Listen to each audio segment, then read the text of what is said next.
ये आपको काम जरूर करना। ताश वाला खेल, ताश के पत्तों का खेल और इसके विशाल लाभ आपको कैसे मिलने वाले। आज हम ताश के खेल के जरिए अपने बेस को समझने की कोशिश करते हैं। 2 गड्डियां लेनी है, ताश की गड्डी हम 2 लेनी है। जैसे कि हम सब जानते हैं ताश की गड्डी में 52 पत्ते होते हैं और 2 जोकर होते हैं। गड्डी में मौजूद 4 इक्के भी है। वो 4 इक्के लीडर हैं। वो 4 इक्के क्या है? 4 इक्के लीडर है, लीडर जिनकी हमें तलाश है, जो कि हमारे बाद हमारे बेस की बागडोर अपने हाथ में ले लेंगे और विशाल टीम का निर्माण करेंगे। 4 इक्के ये जो 52 पत्ते की गड्डी है उसमें ये 4 इक्के हैं और हुकुम का इक्का सबसे बड़ा इक्का माना जाता है, लेकिन वैल्यू तो चारों की एक है। हुकुम का इक्का बोलते हैं सबसे बड़ा इक्का होता है और यही हमारे व्यवसाय को आगे बागडोर लेंगे और वही इसको संभालेंगे और बड़ी टीम का निर्माण करेंगे। इसके बाद 4 बादशाह होते हैं। वह संभावित परिणामिक साथी हैं जो इस बेस में 4 से 5 साल तक हमारे साथ रहकर कार्य करेंगे और 4 इक्कों को ढूंढने में हमारी मदद करेंगे। 4 बादशाह। देन 4 बेगम, यह भी हमारे संभावित परिणामिक साथी हैं जो इस बेस में 3 से 4 साल तक ही रुकेंगे बस और हमारे साथ रहकर कार्य करेंगे। 4 इक्कों को ढूंढने में हमारी ये भी मदद करेंगे। देन 4 गुलाम है जी, यह भी वो साथी हैं जो कि 1 से 2 साल तक ही रुकेंगे हमारे साथ, लेकिन इनके माध्यम से ही वो 4 इक्के हमें मिलेंगे। बादशाह, बेगम, गुलाम। बादशाह 4 से 5 साल रहेगा, बेगम 3 से 4 साल रहेगी और गुलाम 1 से 2 साल हमारे साथ में रहेगा और इन्हीं के माध्यम से हमें वो 4 इक्के मिलेंगे। ये 7, 8, 9, 10 यह वो लोग होते हैं जो सिर्फ हमारे बेस को बढ़ाने के लिए या हमको पैसा कमाने के लिए आते हैं, या ज्वाइन करते हैं और बाद में फिर कभी वापस लौट करके आते ही नहीं है। 7, 8, 9, 10 2, 3, 4, 5, 6 ये वो कैटेगरी है। ये सब कुछ देखने और समझने के बावजूद आपके बेस ऑफर को इनकार कर देंगे, बोले कि हमें जी करना ही नहीं है जी। सब कुछ देखेंगे लेकिन मना कर देंगे। जैसे ताश के खेल में 2 जोकर मजेदार भूमिका निभाते हैं, वैसे ही हमारे बेस में इनकी भी बड़ी अहम भूमिका होती है।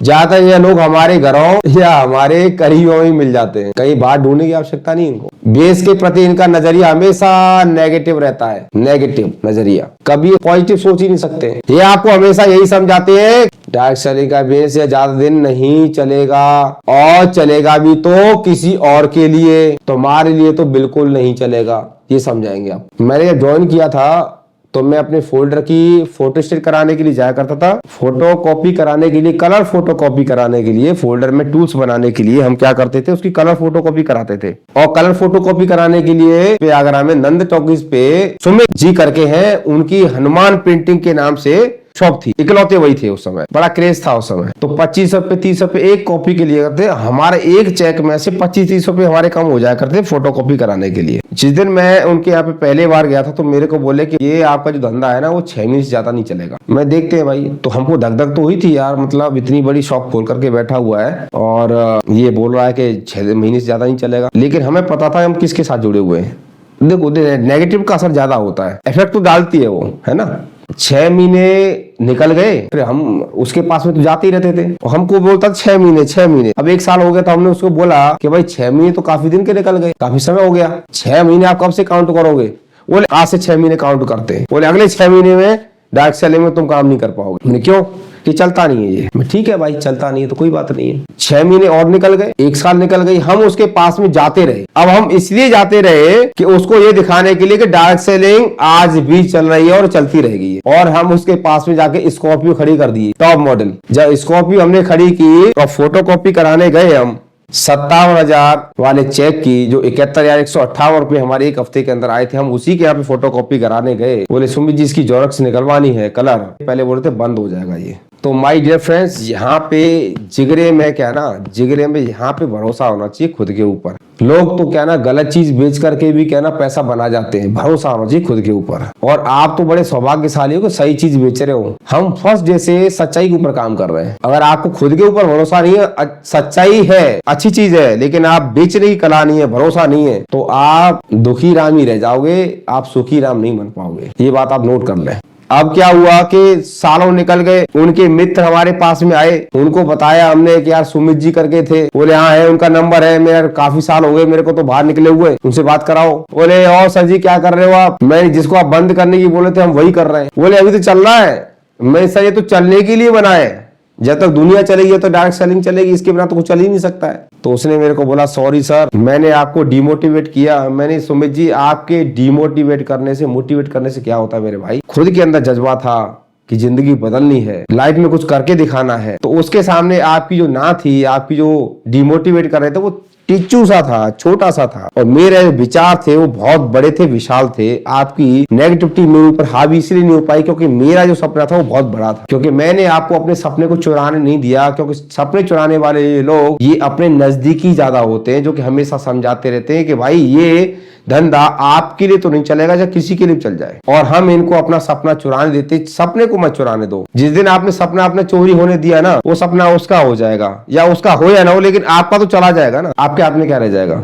सपने को चोरी मत होने दो। जो भी नया साथी आपके साथ टीम में जोड़ता है ना, आपको क्या करना है, एक तरफ आपको एक गड्डी लेके बैठना है और एक तरफ आपको पूरी टीम को बिठाना है। जो आपके इस हफ्ते में जितनी भी टीम आपके साथ ज्वाइन हुई है, पहला स्टेप कहां से चालू करेंगे आप? डायरेक्ट सेलिंग के बारे में पहले समझें और उनको समझाएं कि डायरेक्ट सेलिंग व्यवसाय है क्या, कितना बड़ा महान पवित्र बड़ा बिजनेस है, इंडस्ट्री है ये। जब उसको दिखा करके आप ज्वाइन कराओगे तो ही डायरेक्ट सेलिंग को समझने की कोशिश करेगा। वो प्रोडक्ट दे करके, प्रोडक्ट के रिजल्ट दे करके उसमें कराओगे तो डायरेक्ट सेलिंग के बारे में उसको पता ही नहीं है कि डायरेक्ट सेलिंग है क्या। डायरेक्ट सेलिंग में हो तो डायरेक्ट सेलिंग से शुरुआत करो। हाँ, आप एक तरीका ही कर सकते हैं, प्रोजेक्ट का रिजल्ट मिल रहा है, सब कुछ बढ़िया है, आप उसको जरूर बताएं डायरेक्ट सेलिंग के बारे में। सिर्फ खाली प्रोडक्ट बेचने में ना लगे, नहीं आप सेल्समैन बन के रह जाएंगे, डायरेक्ट सेलर नहीं बन पाएंगे कभी भी। तो आपको क्या करना है, एक गड्डी अपने हाथ में लेनी है और एक गड्डी अपनी टीम के साथ में लेनी है, चाहे वो 50 लोग क्यों ना हो, और उनको बोलना है कि एक गड्डी आपके हाथ में, एक गड्डी मेरे हाथ में। जो 4 एके मेरे पास में, वो 4 एके आपके पास में भी है। 4 बादशाह मेरे पास में, 4 बादशाह आपके पास में भी है। जो 52 पत्ते मेरे पास में वो आपके पास में भी है। जो 2 जोकर मेरे पास में वो आपके पास में भी है। ये आपने करना है। फिर एक गेम खेलना है। कैसे खेलना है? पहले आपने किसी को प्लान दिखाया, मान लीजिए आप उनको बोलो कि साहब मैं गड्डी को फेंट रहा हूं, फेंटने के बाद में मान लो मैंने पहला पत्ता फेंका, इसका मतलब मैंने पहले किसी को प्लान दिखाया। आपने जैसे किसी को प्लान दिखाया, आपने पहला पत्ता फेंका, यानी एक पत्ता फेंका, प्लान दिखाया, तो आपको निकला गुलाम। क्या निकला? गुलाम। फिर अपनी टीम को बोलो कि आप एक पत्ता फेंको, आपकी टीम फेंकेगी। फिर आपकी टीम के सभी सदस्यों ने, जो टीम बैठी है ना, पूरी टीम बैठी है, उसने एक पत्ता फेंका, 5 निकला। आपका पहले पत्ता फेंकने पे गुलाम निकल गया और उसका 5 निकला। मतलब आपको पहले ही प्रयास में एक बिजनेस पार्टनर मिल गया, सहभागी मिल गया आपको पहले पत्ते में। लेकिन आपकी टीम ने, टीम के सभी साथियों को ना सुनना पड़ा, क्योंकि 5 वाला कौन है? ना करने वाला। सब कुछ समझेगा, जानेगा, सारे काम करेगा, लेकिन बोलेगा लास्ट में ना। अब भाई पत्ता तो आपके पास भी 52 है, उनके पास में भी है, लेकिन आपको पहले प्रयास में ही प्लान दिखाया, आपको गुलाम मिल गया, एक एक को ढूंढने वाला साथी मिल गया, लेकिन उनको क्या मिला? ना सुनने वाला मिला। अब दूसरी बार आपने प्रयास किया तो आपने दूसरी बार प्लान दिखाया, यानी आपने दूसरा पत्ता फेंका, 7 निकला दूसरे प्रयास में, और आपकी टीम को निकला 2। दुखी, ये भी ना बोलने वाला है। लेकिन 7 कौन है? 7 है वो बंदा जो आपको पैसे कमा करके जाएगा। आपको दूसरे प्रयास में भी सफलता मिली, लेकिन आपकी टीम को दूसरे प्रयास में क्या मिला? फिर ना सुनने को मिला। फिर तीसरा प्रयास करते हैं। तीसरे प्रयास में आपने प्लान दिखाया, यानी पत्ता फेंका, और आपका पत्ता निकला इक्का, वो भी हुकुम का इक्का निकला। और आपकी नई टीम के सभी सदस्यों ने पत्ता फेंका, उसमें निकला जोकर निकला। अब होगा क्या? अब ऐसी स्थिति में कि आपका आत्मविश्वास और उत्साह बहुत बढ़ जाएगा, क्योंकि आपके तीनों प्रयास सफल हुए, और आपकी नई टीम के सभी सदस्यों का तीसरा प्रयास भी असफल रहा, और तीसरे प्रयास में भी उनका पत्ता जोकर निकला। अब जोकर निकलेगा तीसरे प्रयास में, तो होगा क्या? इस स्थिति में आपकी नई टीम के सभी सदस्य खेल की शुरुआत में ही मन बिजनेस छोड़ने और हार स्वीकार करने का निर्णय लेने लगेंगे कि भैया खेल छोड़ो और हार स्वीकार कर लो, कि हमारे तीनों प्रयास बेकार रहे, और बचे हुए पत्ते फेंकना बंद कर देंगे। समझ रहे आप? बचे हुए पत्ते फेंकना बंद कर देंगे, यानी प्लान दिखाना ही बंद कर देंगे, प्लान दिखाएंगे ही नहीं। बचे हुए पत्ते फेंकना बंद कर देंगे, प्लान दिखाएंगे नहीं। यदि आपकी नई टीम के सभी सदस्य अपने हाथ की गड्डी के शेष बचे हुए पत्ते फेंकते हैं तो यह 100% सुनिश्चित है कि उनके हाथ में भी 4 इक्के हैं जो उन्हें मिलेंगे ही मिलेंगे, लेकिन फेंकते नहीं है, वो फेंकना बंद कर देते हैं। उनको पता है कि इसमें 52 पत्ते तो 4 इक्के है यार मेरे पास में, 7, 8, 9, 10 भी है इसमें जो कि मेरे को धंधा देंगे, लेकिन उनका उत्साह, उनका मोटिवेशन तीसरे प्रयास में ही खत्म हो जाता है। ये आपने गेम उनके साथ में, टीम के साथ में, नई टीम के साथ में तुरंत जो भी हफ्ते में ज्वाइन हो रहा है उसके साथ में खेलना है, जिससे कि आप उनको ये दिलासा दिला सके कि 1 प्लान दिखाओ, 2 प्लान दिखाओ, 3 प्लान दिखाओ, अरे तू 50 प्लान तो दिखा, उसमें से तेरे साथ में पक्का लोग आएंगे। और ये लॉ ऑफ एवरेज काम करता है, पेरेटो का सिद्धांत काम करता है कि 100 लोगों में से 20 लोग आते ही आते हैं। 50 लोग प्लान दिखाएंगे आपके नए साथी, 10 लोग ज्वाइन होंगे ही होंगे, उसका उत्साह बना रहेगा। तीसरे प्लान में क्विट करने के लिए सोचेगा, कम से कम 50 प्लान तक जाएगा वो, लेकिन आप ऐसा नहीं करते हैं। सिस्टम फॉलो करो, सिस्टम फॉलो, कुछ एक्टिविटी करवानी पड़ेगी। सम्राट सम्राट सम्राट कितने साल से आपको दी है, उसमें ये है ना गेम, ये गेम है, कोई बात नहीं है। ये वीडियो आ जाएगा, इसको फैलाना आप टीम में दबा करके, नए लोगों के साथ दिखाना, इसको थर्ड पार्टी काम करेगी ये, क्योंकि बताने के साथ में इसको दिखाया भी जा रहा है, और बताने और दिखाने का काम किया जाता है, मिश्रण किया जाता है तो लंबे समय तक रुकता है। ये काम हमसे मिसिंग हो रहा है माय डियर फ्रेंड्स। लेकिन जिस प्रकार ताश का खेल 2, 3, 4, 5 और 6 जैसे पत्तों के बिना नहीं खेला जा सकता है, तथा खेल में दो जोकर है, वह खेल का आनंद बढ़ाने का काम करते हैं। इनके बिना खेला जा सकता है क्या? नहीं खेला जा सकता है। और 2 जोकर हैं वो आनंद बढ़ाने का काम करते हैं, इनकी भूमिका बहुत जरूरी है।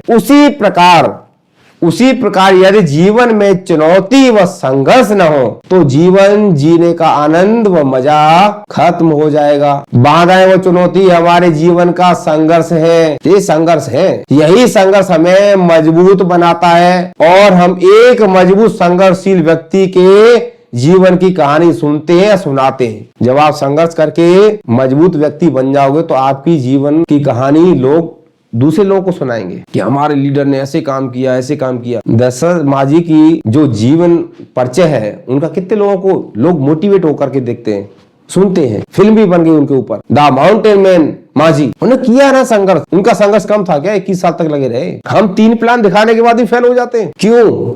सपने नहीं है भाई डियर फ्रेंड्स। उन्होंने अपनी प्रेमिका खोई थी, अपनी पत्नी खोई थी, जुनून था, आग थी उनके अंदर, 21 साल तक लगे रहे। यहाँ पे 2100 प्लान ही दिखा पाएंगे लोग। और मैं दावे के साथ में लिख के दे सकता हूँ, यहाँ पे जितने भी लोग हमारे साथ जुड़े हैं ना मीटिंग में, इन्होंने टोटल 600 प्लान नहीं दिखाए होंगे, इन्होंने टोटल स्वयं के 200 प्लान नहीं दिखाए होंगे। और मैं दावे के साथ में लिख सकता हूं उन्होंने 100 प्लान नहीं दिखाए होंगे, पूरी ईमानदारी के साथ में, सिस्टम के साथ में, सिस्टमैटिक तरीके से 100 प्लान नहीं दिखाए होंगे। और बात करते हैं इक्का ढूंढने की, ऐसे काम नहीं चलेगा माय डियर फ्रेंड्स। सिस्टम के हिसाब से काम करना पड़ेगा। संघर्ष जीवन की व्यक्ति कहानी सुनते हैं और सुनाते हैं। अपने जीवन में भी आने वाली समस्याओं से घबराएं नहीं, क्योंकि यही समस्याएं हमें सीखने और आगे बढ़ने के अवसर प्रदान करती है। आपके रास्ते में आने वाली बाधाएं वास्तव में बाधाएं नहीं है, समस्याएं नहीं है, प्रॉब्लम्स नहीं है, बल्कि चुनौतियां हैं जो हमें सफल बनाती हैं। ये इस व्यवसाय का नेचर है। आप बताइए मुझे सोच करके, किसी भी जॉब में इतनी बड़ी सैलरी है 4 लाख रुपए पर वीक, तो जितना बड़ा आपको सक्सेस मिलने वाली है, क्या चुनौती आपके सामने इतनी होंगी? अच्छा, चुनौतियां हमको चाहिए इतनी, सफलता चाहिए इतनी, अरे ऐसे कैसे हो जाएगा भाई? आप 1 केजी शक्कर का पैसा दोगे और आपको चाहिए 1 क्विंटल शक्कर, ऐसे हो सकता है क्या भाई? जितना बड़ा संघर्ष होगा उतनी बड़ी सफलता होगी ना। सफलता चाहिए लेकिन संघर्ष नहीं करेंगे, ऐसे कैसे हो जाएगा? जितनी बड़ी चुनौती उतना संघर्ष और उतनी बड़ी कामयाबी, इसको स्वीकार कर लो। सिस्टम के हिसाब से काम करोगे, चुनौतियां कम आएंगी, संघर्ष कम होगा, सफलता ज्यादा मिलेगी। सिस्टम से हटके काम करोगे, चुनौतियों का सामना ज्यादा करना पड़ेगा, संघर्ष ज्यादा होगा, सफलता कम मिलेगी। सीधा सा फंडा है। ट्रैक पे चलोगे, मंजिल जल्दी मिल जाएगी, ऊर्जा कम लगानी पड़ेगी। ट्रैक से बाहर चलोगे, ट्रेन को रोड पे चलाने की कोशिश करोगे, ऊर्जा ज्यादा लगेगी और चल भी नहीं पाएगी, धस जाएगी उसके अंदर। तो आप ऐसा बिल्कुल ना करें, सिस्टम को समझें, सिस्टम के हिसाब से काम करें। मैं चाहता हूं कि आप सफल हों। हम चाहते हैं कि एक ऐसा परिवार, एक ऐसी मिसाल कायम करें जिससे कि आपके साथ में लोग तरसें जुड़ने के लिए कि यार यहाँ पे एजुकेशन सिस्टम बहुत पावरफुल है, यहाँ पे लोगों को सिर्फ ज्वाइन नहीं कराया जाता है, यहाँ पे लोगों को सिखाया जाता है, यहाँ पे लोगों को ट्रेंड किया जाता है, यहाँ पे लोगों को विकसित किया जाता है, यहाँ पे लोगों को ठूस ठूस करके कूट कूट करके ये सिखाया जाता है कि एक सफल व्यक्ति बना कैसे जाता है। ये मैसेज आपके द्वारा लोगों तक जाना चाहिए, तब देखिए लाइन लगा करके लोग आपके पीछे खड़े होंगे ज्वाइन करने के लिए।